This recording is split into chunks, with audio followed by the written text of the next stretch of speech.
In this video, we'll cover how to cancel an order on the Depop app. So if you bought something on Depop and you want to cancel the order, unfortunately, buyers cannot begin a refund process. Only the seller can begin the refund process.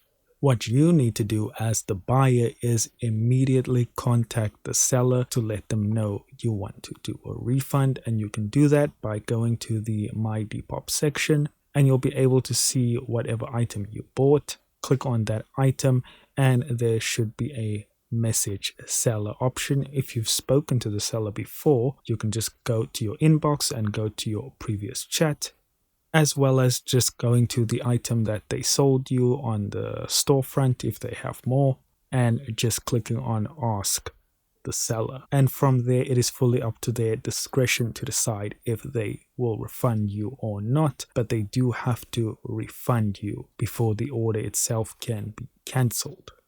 And that's all I've got for you today. Thank you so much for watching. Don't forget to hit like and subscribe, and I'll see you in the next video.